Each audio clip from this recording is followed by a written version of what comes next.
ይህ የታሪክ ድምጽ ነው። በታሪካችን አብራችሁን ቆዩ።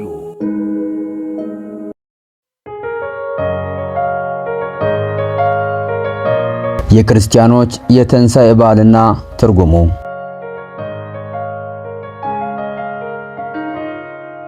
በዓለማችን ላይ ለቁጥር የሚያዳግቱ በዓል በዝተው ይገኛሉ። ነገር ግን በዓለም በክርስትና ተከታዮች ዘንድ ትልቅ ድርሻ ያለው የሕይወትን ትርጉም የቀየረ ይህ ትንሣኤ በዓል ተብሎ ይጠራል።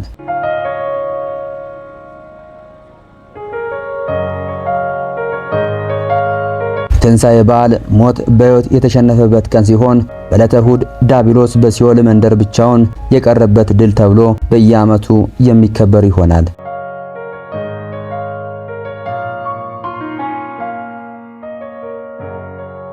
የፋሲካ በዓል ትውፊቱ ከ2000 ዓመታት በፊት የጀመረ ሲሆን የዓለም አዳኝ ኢየሱስ ክርስቶስ በአሁኑ ዘመን ኢየሩሳሌም ወይም በመጽሐፍ ቅዱስ ስም በጎልጎታ ካልቫሪም ይባላል ተብሎ በሚጠራ ቦታ ላይ ተሰቀለ።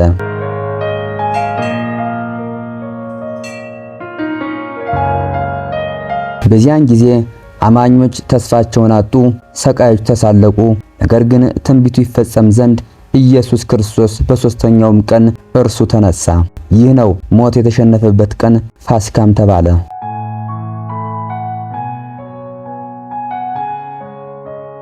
ትንሣኤ ማለት እንደገና መነሳት፣ ሞትን ድል ማድረግ ሲሆን አክሎም ከኃጢአት ነፃ መውጣት፣ አዲስ ሕይወት፣ ተስፋን ከደስታ ጋር የሚሰጥ የአዳኙ የፍቅር ተምሳሌት ከመሆኑም ባሻገር ለክርስቲያኖች ይህ ቀን የድነት መሠረት ነው።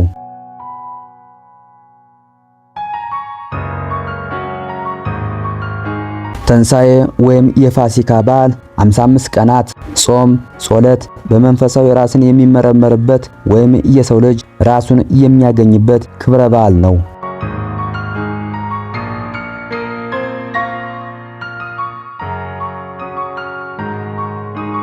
በአብይ ጾም የመጨረሻዎቹ የሕማማት 4 ቀናቶች ማለትም ሐሙስ የፍቅር ምሳሌ፣ ዓርብ የመስቀል፣ ቅዳሜ የጸሎት ተብለው ሲሰየሙ ወይም ሲከበሩ የመጨረሻውና እሁድ ደግሞ ትንሣኤ ተብሎ ይጠራል።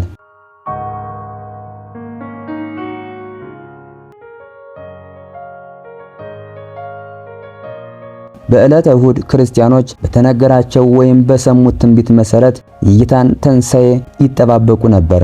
ሌሊቱም ደረሰ፣ እርሱም ተነሳ፣ ጾምም ተፈታ።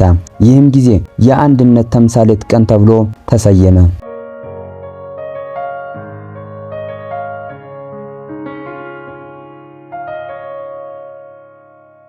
በአጠቃላይ ትንሣኤ ወይም ፋሲካ የሰው ልጅ ራሱን እንደገና የሚያገኝበት ያገኘበትም የክርስቲያኖች በዓል ተብሎ በመላው ዓለም ሲከበር ኑሯል ይኖራልም እስከ ዓለም ፍጻሜ።